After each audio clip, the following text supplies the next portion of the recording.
Hello friends. आज modern history की fourth class है और आज हमारा टॉपिक है बंगाल में द्वैध शासन। 1765 से 1772 में ये स्टार्ट हुआ था। आपको मैंने पिछली कक्षाओं में बताया था कि 1757 के प्लासी की क्रांति हुई, 1765 में इलाहाबाद की संधि हुई। इलाहाबाद की संधि के बाद से ही रॉबर्ट क्लाइव के नेतृत्व में निजामत को लेकर के जो है निजामत का मतलब होता है कि जैसे आप प्रशासनिक क्षमता जो है दीवानी और प्रशासनिक दोनों का अधिकार जो था वो आपके पास हो जाता है। तो आगे हम इसको बताएंगे कि निजामत क्या होता है और सारी चीज़ें क्या होती हैं। तो जब 1757 की क्रांति हुई थी, 1757 की क्रांति के आसपास के जब हो गया था यह मामला, तो उसमें क्लाइव ने कहा कि राजा को मैं एज ए कठपुतली के रूप में आगे बैठा दूंगा, नवाब को बंगाल में कठपुतली के रूप में आगे बैठाऊंगा और पीछे से हम सारे टैक्स वगैरह को वसूलेंगे और इन टैक्स को वसूल करके जो है भारत को धीरे धीरे हम खोखला बनाएंगे। हालांकि उस समय बंगाल को समूचा भारत कहना सही नहीं था, क्योंकि उस समय भारत का कोई कॉन्सेप्ट नहीं था मुगल के समय में। ठीक है, तो चलिए स्टार्ट करते हैं।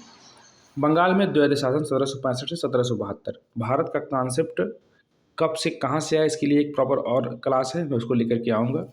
रॉबर्ट क्लाइव द्वारा प्रस्तुत किया गया था ये, जिसमें कंपनी और नवाब दोनों का शासन था। मतलब कंपनी और नवाब दोनों पर रहते थे। कंपनी के पास प्रशासनिक, निजामत और दीवानी दोनों अधिकार थे, जो उसे क्रमशः बंगाल के सूबेदार और सम्राट से मिले थे।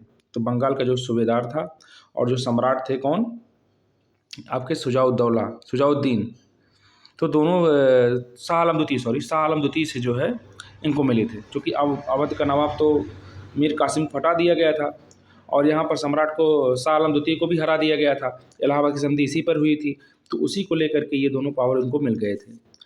नवाब धन और सेना दोनों के लिए कंपनी पर निर्भर था। अब धन भी कंपनी चूँकि उस क्षेत्रों में वसूली करती थी और सेना पे जो पैसा खर्च होता था वो भी वसूली करती थी। संक्षेप में नवाब एक कठपुतली शासक बनकर रह गया था। दोहरी व्यवस्था के कारण प्रशासनिक व्यवस्था चरमरा गई, जिसमें ना तो कंपनी और ना ही नवाब को जनता का कल्याण की परवाह थी। अंततः वारन हेस्टिंग्स ने इसे दोहरी सरकार की प्रणाली को समाप्त किया।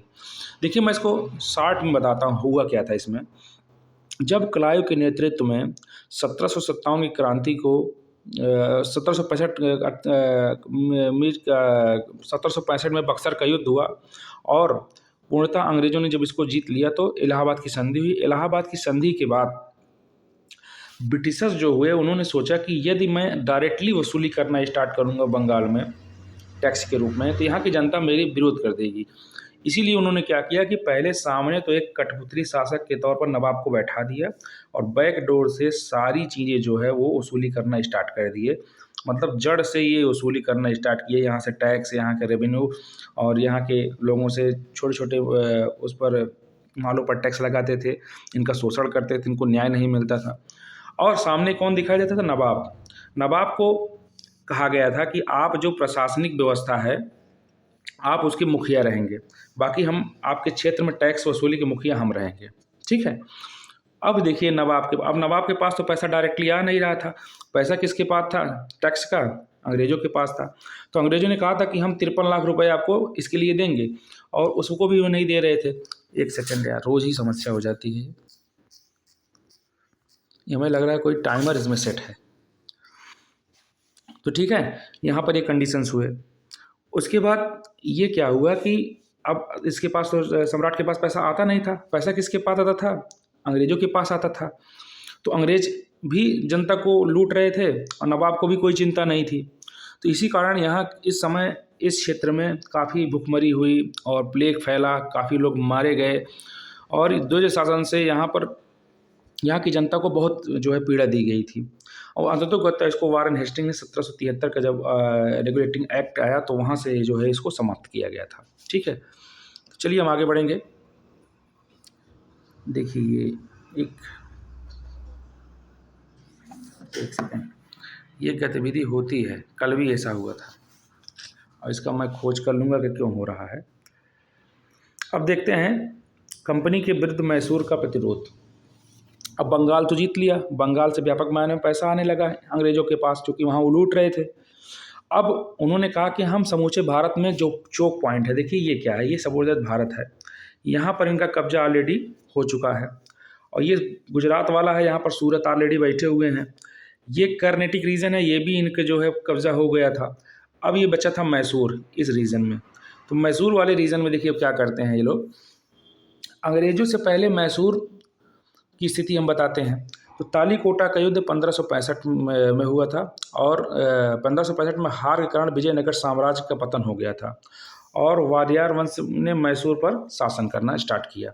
ठीक है, कृष्णदेवराज, ये सब आपको जब पढ़ेंगे मैसूर के बारे में तो वहाँ पर एंशियन हिस्ट्री में इसके बारे में बताया गया है। ठीक है, बाद में हैदर अली ने शाही अधिकार छीन लिया वाडियार वंश से और वर्ष 1761 में मैसूर का वास्तविक शासक बन गया और मैसूर की रक्षा के लिए सेना को मजबूत करना स्टार्ट कर दिया। और उसने सोचा कि सैन्य ताकत मजबूत रहेगा तो सारी चीज़ें मजबूत रहेंगी। हैदर अली एक कुशल सैन्य लड़ाका भी था, इसमें कोई दो राय नहीं है। उसने अंग्रेजों को जो है दांत खट्टे कर दिए थे। अभी आप देखिएगा आगे, हैदर अली ने फ्रांसीसी की सहायता से डिंडुगुल, जो कि अब तमिलनाडु में है, एक हथियार फैक्ट्री की स्थापना की और उन्हें पश्चिमी शैली से सैन्य प्रशिक्षण शुरू कर दिया। उन्होंने वर्ष 1761 से 63 में डोड बल्लापुर, सेरा, वेदनूर और होसकोटे पर कब्जा कर लिया तथा दक्षिण भारत के पोलीगारों को अपने अधीन कर लिया था। पोलीगार बेसिकली जो थे वहाँ के छोटे छोटे सामंतवादी विचारधारा के थे, तो उनके जो है वो एकत्रित कर लिए थे।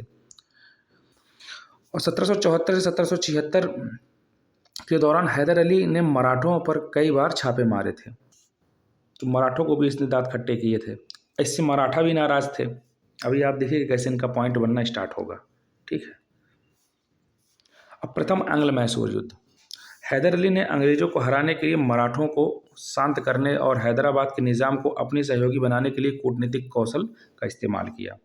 हैदर अली मद्रास पर हमला किया और अंग्रेजों को मैसूर के लिए अनुकूल परिणामों के साथ मद्रास की संधि पर हस्ताक्षर करने के लिए मजबूर कर दिया। अब यहाँ देखिए हैदर अली की डिप्लोमेटिक कंडीशंस क्या थे। उन्होंने सबसे पहले निज़ाम को भी मिलाया हैदराबाद का और उधर मराठों को भी मिलाया और यहाँ पर एकत्र कर लिया। अंग्रेज इस बात को समझ गए, क्योंकि अंग्रेज तो थे ही बुद्धिमान, क्योंकि वहाँ पर रेवोल्यूशन आ गया था। द्वितीय एंग्लो मैसूर 1780 से 1784। तो पहला एंग्लो मैसूर आपको एक क्वेश्चन पूछे जाते हैं तो 1767 से 69 2 वर्ष चला था और इसमें यथार्थ रूप से जो है हैदर अली की जीत हुई थी, उसकी डिप्लोमेटिक जीत थी और सैन्य शक्ति भी की जीत थी। तो 1767 से 69 पहला एंग्लो मैसूर युद्ध और दूसरा कब होगा 1780 से 84, 4 सालों लिए हुआ था। सेकेंड एंग्लो मैसूर वार में फ्रांसीसी के साथ हैदर अली ने दोस्ती की और अंग्रेज़ों को चिंतित कर दिया और उन्होंने माहे पर कब्जा करने की कोशिश की, जो हैदर अली के संरक्षण में थे। अंग्रेज चाह रहे थे कि माहे पर कब्जा कर लें।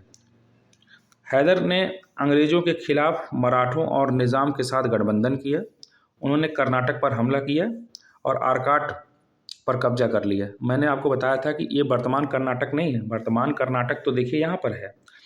उस समय कर्नाटिक रीजन ये हुआ करता था, ये वाला, ये कर्नाटिक रीजन था और इसकी राजधानी आरकाट थी। तो वही बता रहे हैं कि आरकाट पर उन्होंने कब्जा कर लिया था और वर्ष 1781 में जनरल वैली के नेतृत्व में वाली अंग्रेजी सेना को हरा दिया। जब जनरल वैली हारा तो अब उसने अपने कुशल आर कमांडर को आयरकूट को भेजा। सर आयरकूट के नेतृत्व में अंग्रेजों ने मराठों और निज़ाम को हैदर अली गठबंधन से अलग कर दिया। अब देखिए यहाँ पर अंग्रेजों ने गेम खेलना स्टार्ट कर दिया। पहले 2 वार में, फर्स्ट 1767 से 69, दूसरा 1780 से 84 में गतिविधि हुई थी। लेकिन दूसरे एंग्लो मैसूर वार में जब अंग्रेजों ने पहले फेज़ में युद्ध हारा तो सेकेंड फेज़ में उन्होंने क्या किया कि मराठों को और हैदराबाद के निज़ाम को इनसे अलग करना स्टार्ट कर दिया। नवंबर 1781 में हैदर को फिर से अंग्रेजों का सामना करना पड़ा और पोर्टो नोवा में हार का सामना करना पड़ा। ठीक है, असफलता के बावजूद उन्होंने अपनी सेना को फिर से संगठित किया। अब यहाँ पर देख रहे हैं अंग्रेज कैसे जीत रहे हैं, गद्दारी से जीत रहे हैं। यदि आपके अंडर संगठन होता, सामर्थ्य में भारत में कमी नहीं थी, भारत एक सामर्थ्यशाली देश युगों से था, लेकिन यहाँ के लोग जो है स्वयं गद्दार हैं, यहाँ के लोग जयचंद हैं। यही कारण है कि आपस में फुटमस के कारण बाहरी शक्ति यहाँ पर जो है शासन हुई। क्या आपको लगता है कि 1761 का जो पानीपत का वार हुआ था उसमें मराठे हारे थे?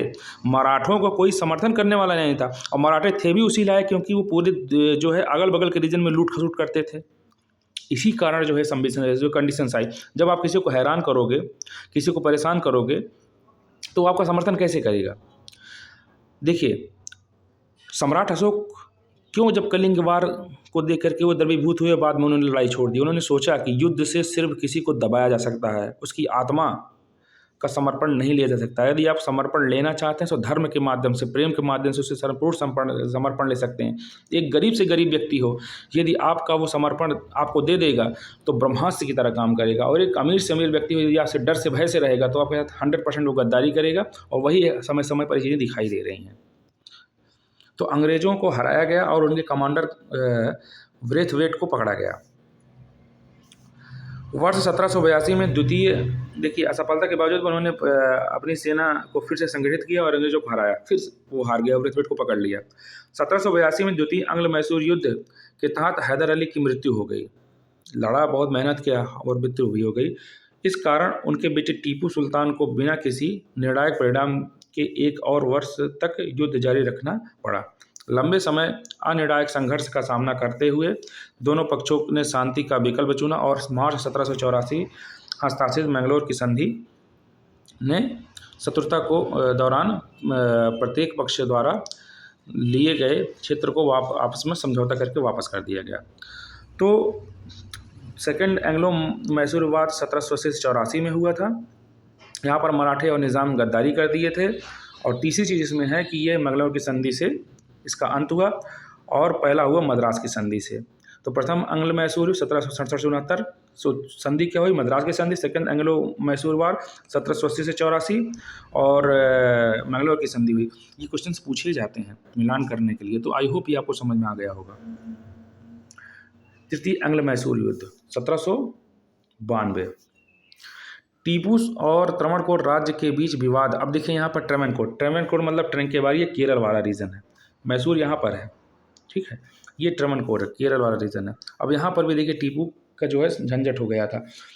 अब यहाँ पर एक कंडीशन देखिए, ऊपर यहाँ मराठे बैठे हुए थे, यहाँ पर सारी जगह पर अंग्रेज़ थे, ठीक है। इनसे भी विवाद हो गया था, मराठों से विवाद चल रहा था, अंग्रेज़ से विवाद चल ही रहा था। यहाँ पर देखिए त्रावणकोर से भी विवाद इनका चल गया, ठीक। और यहाँ हैदराबाद बैठा हुआ है, ये भी गद्दारी कर दिया। जब आप चारों तरफ से गिर जाएंगे तो अकेला टीपू बेचारा यहाँ पर क्या करेगा? तो यही कंडीशन से यहाँ पे हुआ था, ठीक है। तो टीपू और त्रावणकोर के बीच विवाद अंग्रेजों द्वारा त्रावणकोर का पक्ष लेने के कारण युद्ध में बदल गया। अंग्रेजों ने श्रीरंगपट्टनम पर आक्रमण किया और अपने आक्रमण में सफल हुए, और 1792 में श्रीरंगपट्टनम की संधि के परिणामस्वरूप महत्वपूर्ण क्षेत्रीय परिवर्तन हुए, ठीक है। अंग्रेजों ने बारामहाल, डिंडीगुल और मालाबार पर नियंत्रण हासिल कर लिया। मराठों ने तुंगभद्रा के आसपास के क्षेत्रों पर कब्जा कर लिया। देख रहिए, मैं जो आपको बता रहा हूँ ऊपर मैप से देखिए क्लियर हो रहा है। निज़ाम ने कृष्णा और पेन्नार तक के क्षेत्रों पर कब्जा कर लिया, चौतरफा देखिए। और टीपू को 3 करोड़ रुपए की क्षतिपूर्ति का भुगतान करने के लिए बाध्य किया गया, जिसमें आधा भुगतान तुरंत करना पड़ा और बाकी किस्तों में करना पड़ेगा, ठीक है। तो तृतीय आंग्ल मैसूर 1792 में हुआ था। तो यहाँ आप देख रहे हैं कि क्या कंडीशन है और गद्दारी कितनी बड़ी चरम पराकाष्ठा है। चलिए इस तरफ आते हैं।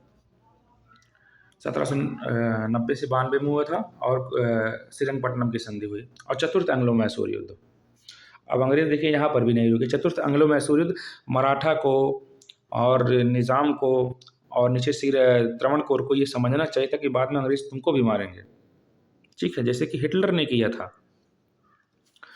जब वोडेयार राजवंश के हिंदू शासक की मृत्यु हो गई तो टीपू ने खुद को सुल्तान घोषित कर दिया, ठीक है। और अंग्रेज़ों ने अपने अपमान का बदला लेने के लिए कोशिश की, क्योंकि अंग्रेज हारे थे कई बार, तो इनको हराने के लिए वो दिमाग लगा रहे थे। नए गवर्नर जनरल लॉर्ड वेल्जली टीपू की फ्रांसीसियों के साथ मित्रता को लेकर चिंतित था और उन्हें दंडित करने का निर्णय ले लिया।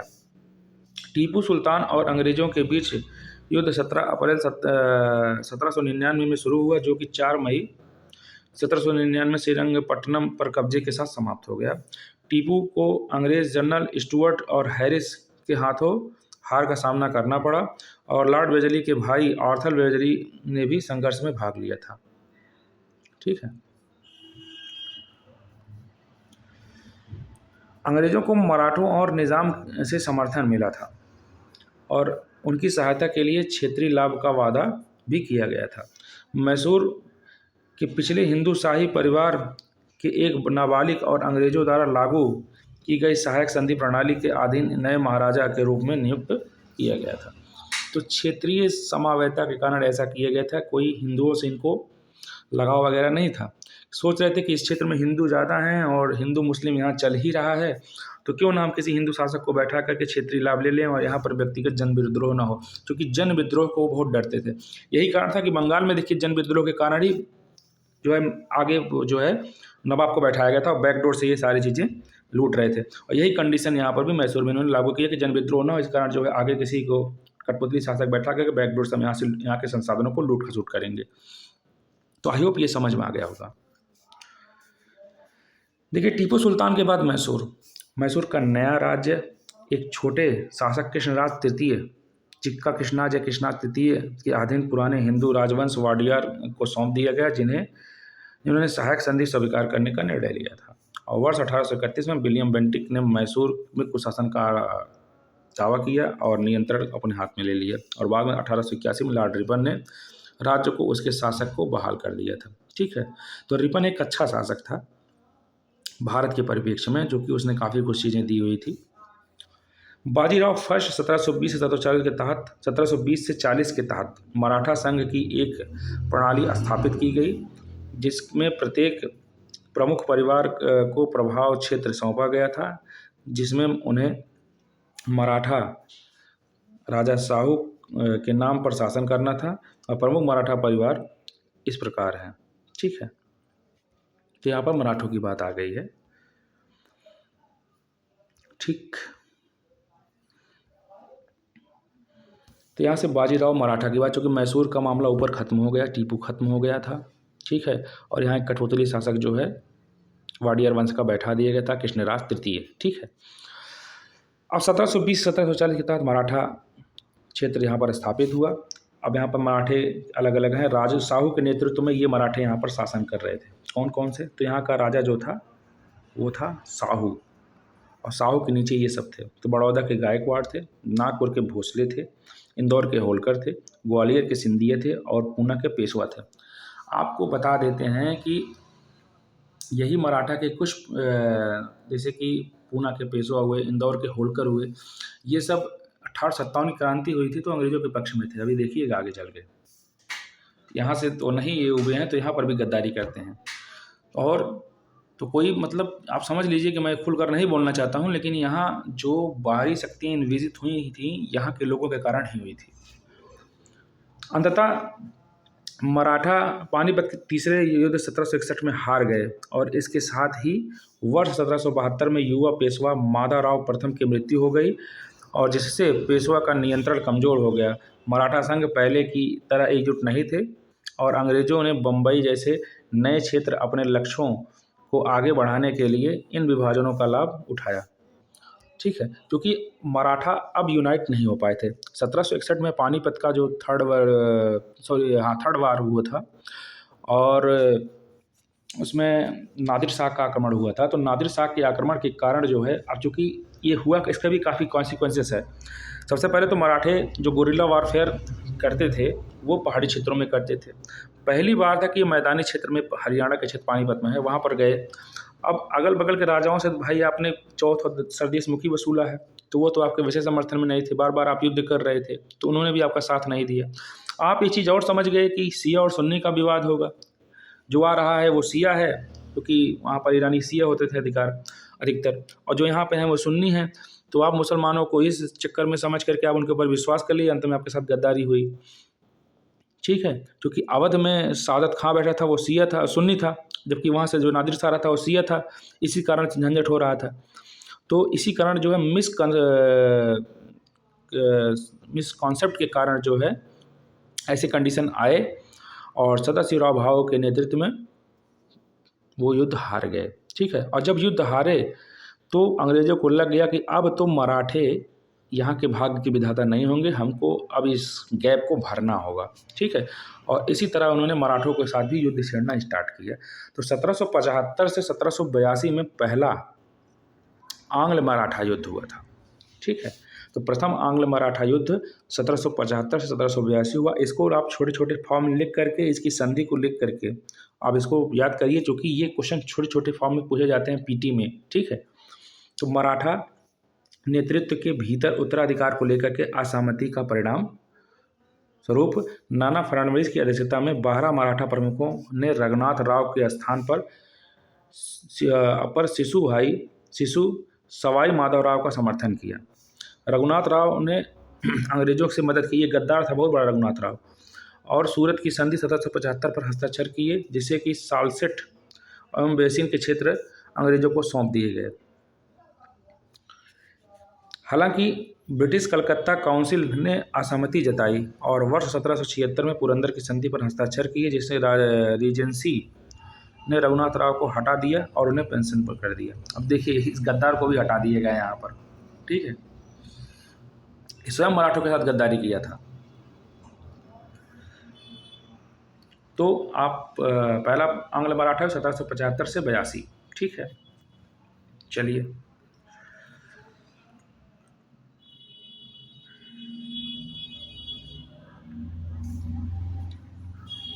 नाना फडणवीस ने संधि का उल्लंघन किया और युद्ध छिड़ गया। मराठा सेना का नेतृत्व महादाजी सिंधिया ने किया और उन्होंने अंग्रेजों को फंसाने के लिए झुलसी हुई पृथ्वी नीति का इस्तेमाल किया था। अंग्रेजों ने आत्मसमर्पण कर दिया और वडगांव की संधि पर हस्ताक्षर किए, जिससे सभी क्षेत्र मराठे को वापस दे दिए गए।